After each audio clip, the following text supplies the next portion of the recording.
So hey guys के छ हालचाल तपाईहरुको अनि एकदमै सन्चै छु म पनि अनि तपाईहरुलाई नि सन्चै होला। सो आजको ब्लग चाहिँ हाम्रो सेकेन्ड ब्लग हुनेवाला छ अनि हाम्रो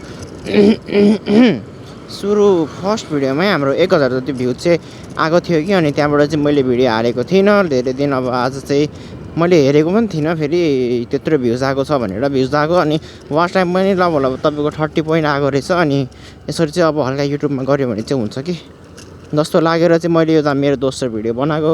सो दोस्रो भिडियो नि पहिलो भिडियो जस्तै मन पराइदिनु होला। सो एचआइडीमा छु, बाटो काट्नेवाला छु म। बाटो काटिसकेँ, अब बाटो काटेर चाहिँ जानेवाला छु हामी हाम्रो अफिसतिर। सो हाम्रो अफिस कहाँनिर छ तपाईँहरूलाई थाहा नै छ। सो आउनु हेर्दै जाउँ अब यहाँबाट हामी कति मिनटमा चाहिँ हाम्रो अफिससम्म पुगिन्छ। सो गाडीले चाहिँ यस्तरी धुवा फ्याल्दाखेरि चाहिँ एकदमै पल्युसन हुन्छ। अनि यसरी अब गाडीभन्दा त अब बाइकले अलिकति कम फाल्छ नि त।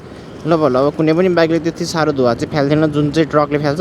अनि ट्रकलाई चाहिँ कारबाही हुँदैन, तर हाम्रो बाइकहरूलाई चाहिँ कारबाही भइरहेछ। किन हो त्यस्तो अलिकति हेरिदिनु पऱ्यो। अब हाम्रो कानुन प्रहरी के भन्छ थाहा पनि छैन मलाई फेरि। प्रहरी चौकीको मान्छेहरूले हेरिदिनु पऱ्यो अलिकति होइन। अनि सो कति मिनट तर भिडियो बनाउनु थाल्यो कि मान्छेहरूले अलिकति के गर्नु थाल्यो टाइपको चाहिँ हुँदो रहेछ। अनि सो जसले पनि हेरिरहेकै हुन्छ सायद यस्तो यो भिडियो बनाउने काम चाहिँ अलिकति त्यो जो पाए त्यसले चाहिँ अलिकति नसक्ने भएर हो कि अब हामीले बनाउँदाखेरि अरूले हेरिदिने के हो बुझ्नै सकेन। अनि एकदमै गर्मी छ, गर्मीले छाता ओढेर हिँड्नु भइरहेछ पुरै हाम्रो सिस्टरहरू। अलिकति आजको भ्लग चाहिँ एडिट नगरिकन हाल्ने, एडिटै गर्दिनँ म आजको भ्लग चाहिँ। म एडिट नगरिकन यत्तिकै फ्ल्याट हालिदिने। अब भिडियोमा मैले केही नराम्रो शब्दहरू बोल्दिनँ भनेर सुरुमै उयो गरिसकेँ नि त। बाइक कुदाएन न हाम्रो साथी यस्तै देखेर हेर्दा चाहिँ मैले साथी हो कि यस्तो राथी तर होइन रहेछ। सो त्यही हो, अब तपाईँहरू पनि अलिकति भिडियोहरू मन पराइदिनु सानो युजरहरूको। अब जस्तो म अब अस्ति भर्खर च्यानल खोले जस्तो लाग्छ, फेरि सब्सक्राइब नै 7 भइसक्यो मेरो, मलाई थाहा पनि छैन। सो यत्तिको माया चाहिँ देखाइदिनु पऱ्यो है हरेकलाई, मलाई मात्र होइन हरेकलाई देखाइदिनु पऱ्यो तपाईँहरूले। अनि त्यही हो। सो यहाँ अगाडि एउटा फेरि ट्रक बिग्रेर बसेको रहेछ। सो ट्रकको अगाडिबाट चाहिँ स्कुट देखिरहेको छ, त्यही भएर चाहिँ हामी बिस्तारै जानुपर्ने हुन्छ। ओहो के हो हानिदिन्छ क्या हो। सो अलिकति लडाइदियो क्या हो गाइस, ओभरटेक हानेर यो अगाडिको स्कुटवालालाई लडाइदिनु क्या हो। सो अलिकति त्यस्तै बिचारा अङ्कल पुलिस भएर चाहिँ मैले अलिकति हेल्प नगरेको होइन महाकसम। त्यहाँनिर त्यो अलिकति हामी जस्तो साझामा मान्छेहरू होइन एकदमै भएको भए चाहिँ मैले एकदम सहयोग गरिदिन्थेँ। कहाँ जाने मैले पुऱ्याइन्थेँ कि, तर अलिकति पुलिस अङ्कल रहेछन्। अनि फेरि पुलिस अङ्कलले फेरि तैँले भाइ किन यति धेरै स्पिड चलाएको, मलाई पुऱ्याउन त पुरै ठिक छ तर किन यति धेरै स्पिड चलाएको भनेर अब पुऱ्याउने ठाउँमै भाइहरू लिची चोर रास्तो छ।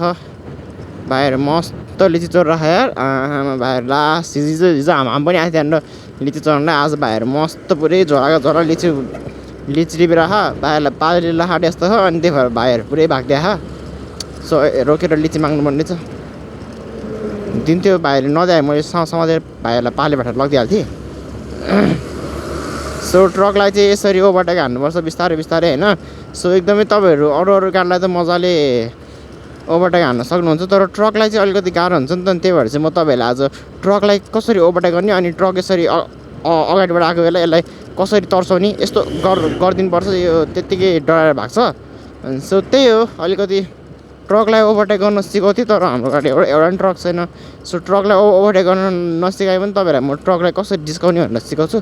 तर भर्खर सिक्ने मान्छेहरूले चाहिँ यस्तो नगर्नु होला, किनकि यस्तो गरेर यस्तो गरिदियो भने यो ट्रकको मान्छे अलिकति डराएर यसले ट्रक अब नेक्स्ट टाइमदेखि अलिकति स्लो चलाउँछ कि। अनि त्यस्तो गरिदियो भने चाहिँ अलिकति तपाईँहरूलाई पनि राम्रो हुन्छ होइन। बुलेट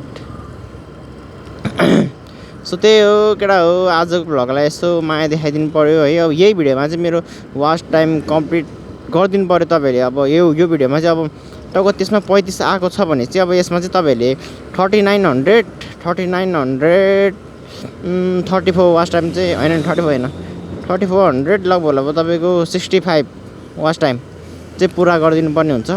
त्यति भएपछि चाहिँ युट्युब मोनेटाइज हुन्छ। ल यो अङ्कल के गरे होला जस्तो लाग्छ मलाई कहिलेकाहीँ। बिरुवा हेर्नु म फलफुलको हेर्ने गाइज हेर्नु अलिकति देखाइदिएको है अलिकति देखाइदिएको उयो फुलको बिरुवाहरू लिएर जानु भइरह गाडीमा चाहिँ अनि सो त्यही हो अहिले रेगुलर भ्लगहरू दिन सकिरहेको छैन त्यसको लागि चाहिँ आइएम रियली सरी है अलिअलि इङ्ग्लिस पनि हानिदिन्छु तर बुझ्नु भएन भने भन्नु होला सरी भनेको चाहिँ माफी मागेको नेपालीमा हैन त्यही हो गाई त्यसरी चाहिँ यो सानो गाडीहरूलाई चाहिँ मजाले ओभरटेक हान्न सकिन्छ तर ठुल्ठुलो गाडीहरूलाई चाहिँ यसरी खेलाजी टाइपमा ओभरटेक नहान्नु होला अलिकति गाह्रो हुन्छ फेरि धेरै गाह्रो भयो भने फेरि वान मिस गेम फिनिस भन्ने त्यो टाइटल तपाईँहरूले सुनेको मात्र थियो होला तर तपाईँको सामूहिक जीवनमै लागु हुँदाखेरि त अलिकति नरमाइलो हुन्छ नि त अनि त्यही भएर चाहिँ अब यहाँ बाटो काट्दाखेरि पनि आनन्दले सुरुमा अगाडि काट्ला जान्थ्यो नि त्यो सट्ट कटाउने अनि छिर्दिने हाम्रो ठाउँ कहाँ हो छिर्दिहाल्ने कि